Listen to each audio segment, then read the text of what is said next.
experiencia consiste en que te vas un fin de semana. Generalmente es viernes, sábado y domingo, ¿no? Hay quienes hacen 2 días, hay quienes generalmente se hacen 3, pero a veces varía, ¿no? Y entonces aquí cambia la moneda, o sea, da un giro de 180 grados la cuestión de la empatía que tienen al principio contigo, ¿no? O sea, porque te vas a un lugar aislado, o sea, no te vas a donde puedas pedir auxilio o ayuda, ¿no? Te vas a un lugar en donde pues solamente ellos saben en dónde es, ellos saben la locación, y pues tú te subes a un autobús que no tiene, o sea, no tienes ninguna referencia, ¿no? Para saber a dónde vas. Entonces ya llegas y pues se bajan todos los que ya van como, le dicen ir de apoyo, ¿no? Que son los que no van a ir a vivir la experiencia, sino otra gente. Se bajan todos ellos y a ti te dejan ahí y alguien te está cuidando, ¿no? Así como si fueras un delincuente o algo así. O sea, alguien está ahí parado con los brazos cruzados, observando que no hagas absolutamente nada, ¿no? Entonces, después de esto, pasan un par de horas, una hora, un par de horas en lo que alistan y acondicionan el lugar. Y te bajan del camión y ya te empiezan a hablar con groserías, ¿no? O sea, ya es un lenguaje fuerte y directo hacia la persona, ¿no? Entonces te dicen que si te encuentran alcohol, drogas, armas, celulares, ¿no? Incluso también eso. O cualquier situación que no esté permitida, que no sea permisible, pues que van a tomar cartas en el asunto, ¿no? Pero te lo dicen con palabras completamente fuertes, ¿no? Obscenas. Es muy similar a lo que le hacen en Estados Unidos a jóvenes que también los padres los ponen en manos. Hay unos documentales muy buenos que hay padres que ponen en manos de organizaciones coercitivas a sus jóvenes porque no les hacen caso, porque han delinquido o porque han robado, porque han cometido un error y los mandan a estos retiros de fin de semana con tipos que los castigan físicamente, mentalmente, los insultan, los defenestran, les hacen hacer tareas forzadas. Y esto también lo hacen en muchos grupos de coaching. Lo que estás contando se repite, ¿no? Sí, bueno, a lo mejor ahorita más adelante voy a dar un poco de contexto porque también han evolucionado, ¿no? O sea, lo que te estoy contando ahorita es cómo yo llegué, pero bueno, también con el avance tecnológico y de que ahora es casi, no sé, es muy fácil que alguien tenga una cámara a la mano, pues esto ha ido cambiando, ¿no? Y toman sus precauciones. Pero cuando yo fui, todavía se daban estos permisos, ¿no? De ser así de fuertes. Entonces, después de que te dicen todo eso, pues sí te pasan a revisar, o sea, hay una persona que pasa a revisar tus pertenencias y a ti no.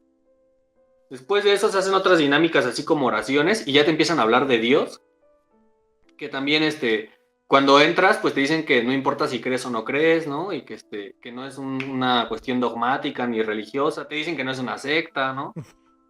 Este, Típico. Nosotros no somos una...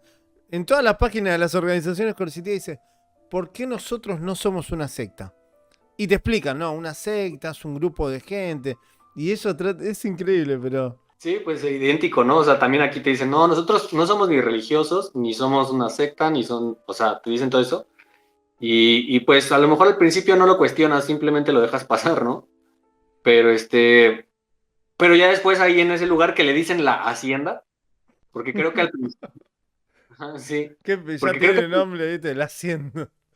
sí, exactamente. Al principio yo creo que al principio del movimiento lo hacían en una hacienda, ¿no? Entonces quedó como Mm. ese nombre. Pero sí es un lugar tétrico, o sea, es un lugar a oscuras, no hay energía eléctrica, o sea, sí, no pinta para nada bien, ¿no? O sea, la vas a pasar mal, pinta desde entrada que la vas a pasar mal, ¿no? Entonces, después de las oraciones y demás, ya te empiezan a decir que tienes que creer en Dios y que si no crees, que busques dentro de ti una fuerza suprema, ¿no? Etcétera. Igual Y, quiero aclararle a la gente nuevamente, por si se perdieron la primera parte, que acá no hablamos de adictos, ¿eh? Por supuesto que seguramente dentro de ese grupo hay chicos o hay chicas que tienen problemas de adicciones. Pero en general, muchos no tienen ningún problema. Pero, como captan a algún familiar, a algún ser querido de ese núcleo, le hacen ver desde una mirada muy extrema que todo es adicción. Entonces, claro, si vos tenés un hijo que se fue a la esquina de tu casa y lo encontraste con una latita de cerveza, para vos, desde esa mirada extremista, dogmática, vas a verlo como que está en problemas y que necesita ayuda, porque es un adicto. Y eso no es adicción. Entonces, esto lo quiero aclarar, porque claro, por ahí muchos van a decir, bueno, es muy difícil de tratar a los adictos y quizás esta es una alternativa extrema para intentar ayudarlos, ¿no? Estamos hablando de gente sana que por ahí se tomaba una cerveza o se fumó un cigarro de marihuana que no genera adicción. Entonces, esto lo quiero aclarar porque, viste, si no la gente se puede llegar a confundir. Incluso, como lo mencionaba, no necesariamente había personas adictas, o sea, iban mamás de familia, iban señoras hasta ya de edad como de 60 años, ¿no? Por eso insisto en que no eran exclusivos de personas adictas. A diferencia de, por ejemplo, los grupos de alcohólicos anónimos o narcóticos anónimos, que desde mi experiencia de afuera también tienen cosas muy cuestionables. Pero bueno, o sea, ellos por lo menos sí te indican o son específicos cuando dicen que van a tratar el tema del alcoholismo. Estos grupos de cuarto y quinto paso, pues, o sea, el fin no es ayudarte realmente, ¿no? Yo creo que la violencia fuerte empieza a ejercerse aquí en este lugar que es la hacienda, ¿no? Porque ya después de que te hacen la cadena, etcétera, te pasan a una mesa larga, ¿no? En donde vas a estar sentado, todos van a estar sentados así pegados. En filas te ponen unas hojas enfrente y ahí vas a relatar tu vida. Ahí vas a escribir tu vida así con lujo de detalle. Pero antes de eso, te hacen unas dinámicas para que empieces a escribir.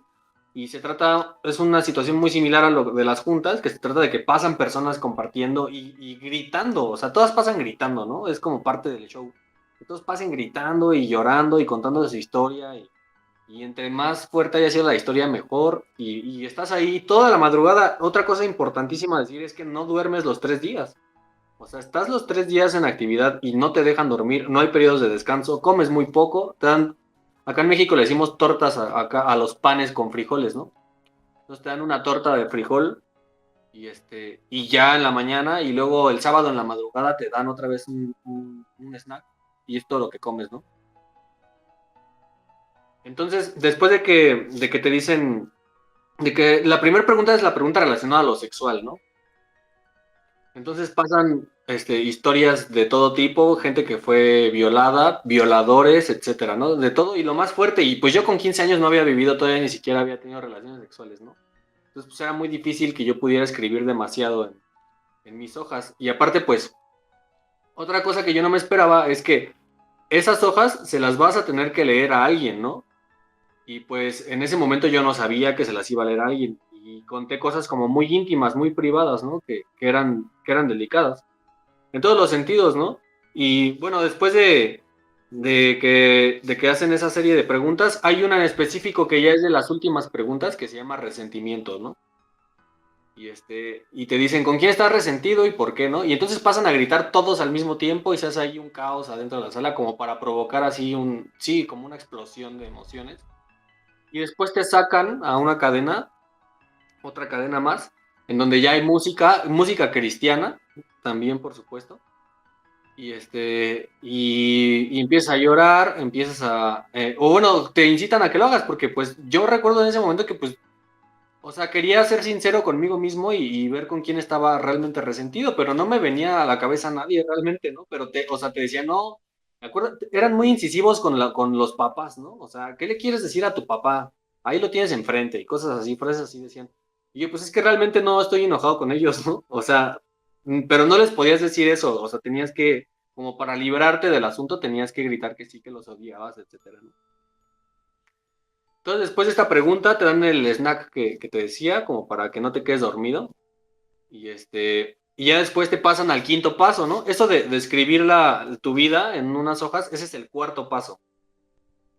Y el quinto paso es hablar tus temas con otra persona, pero, o sea, es muy difícil porque es una persona que no conoces y hay cosas escritas o sea, temas sexuales que escribiste, temas muy privados, muy íntimos, que se los tienes que leer a alguien, ¿no?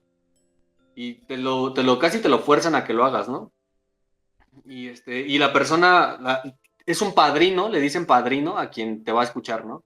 Él va a ser tu padrino. Y como lo mencionabas, no es una persona preparada, no necesariamente es una persona que tenga alguna expertise, ¿no? Y tú tienes que escoger a uno, o sea, no los conoces, pero te ponen una gama así, pues el que mejor te caiga, ese lo señalas, ¿no? Y después de eso empieza una charla larguísima, como de 8 horas, ¿no? En donde pues la persona en turno, el padrino en turno, te empieza a dar puntos de vista acerca de lo que él considera que está bien que hagas y te dice qué debes y qué no debes de hacer, ¿no?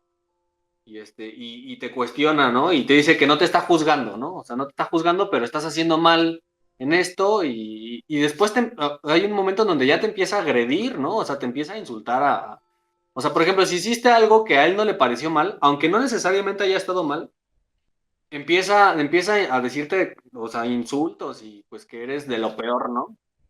Pero con groserías fuertes, ¿no? Y con el fin de que como que te remuerda la conciencia, te arrepientas y y que al final termines coincidiendo con lo que él considera que es correcto, ¿no?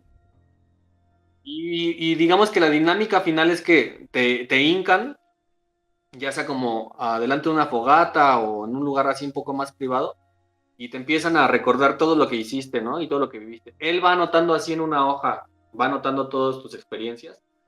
Y cuando estás hincado te empieza a recordar todo lo que hiciste, todo lo que viviste, todo lo que te hicieron, etcétera, para que lo grites, ¿no? Ya después te voltean y pues si lograste tener como este desahogo, mucha gente dice que tiene como visiones, ¿no? O sea, después de este proceso catártico, hay como un momento en donde contemplan así la vida, ¿no? Honestamente a mí no me pasó eso, ¿no? Porque, insisto, yo tenía una edad en donde pues, si bien sí tenía muchas dudas, también, o sea, no me dejaba como persuadir tan sencillamente, ¿no? Y no los cuestioné al principio, pero pues, sencillamente en ese momento no me dieron ganas y también simplemente les empecé a seguir la corriente, ¿no? Y me voltearon y me dijeron que volteara al cielo y que qué veía, y pues yo no veía absolutamente nada, pero sí he escuchado y era muy común personas que veían sobre todo cosas cristianas, ¿no? Es asombroso. O sea, veían cruces en el cielo, o veían a Cristo, o veían a una virgen, o veían cosas así, ¿no? O sea, raramente alguien veía algo de otras creencias, ¿no? Porque pues yo creo que ya inconscientemente, y aparte que no has dormido, etcétera, te lo vienen repitiendo desde que estás en las juntas y demás. Y mucha gente empieza a ver estas cosas, ¿no? Entonces, digamos que la primer parte o bueno, cómo yo me acerqué y cómo mucha de la gente que está inmerso en estos grupos tienen su primer acercamiento, es así, viviendo esta experiencia, ¿no? Yo estuve cerca de diez años más o menos, intermitentemente, pero sí fueron, o sea, sí, varios años de mi vida invertidos ahí, ¿no? Y pues acabas destrozado, ¿no? Porque a lo mejor ese primer contacto, yo regresé y pues todo bien, me dijeron que le pidiera disculpas a mis papás, etcétera. O sea, ¿por qué? No sé, pero pues había que hacerlo, ¿no? Y pues hice ciertas cosas que me habían sugerido y fui después tienes que ir a dar tu testimonio, ¿no? De lo que viviste y como tienes que ser agradecido, ¿no? Con lo que hicieron por ti. Y pues te dan un espacio, o sea, te suben como a un estrado, como una tribuna, y ahí narras todo lo que viviste. Y aquí empieza ya después, yo creo que de aquí ya empieza como a moldearse tu personalidad y tu mentalidad. A partir de aquí es crucial, porque mucha gente no se queda, ¿no? A lo mejor son los menos vulnerados o los que un criterio más sólido tienen, simplemente lo viven y ya, se acabó, ¿no? Pero los que tienen más debilidades y son más vulnerados, que pues en este caso creo que también yo lo estaba, terminé quedándome, ¿no?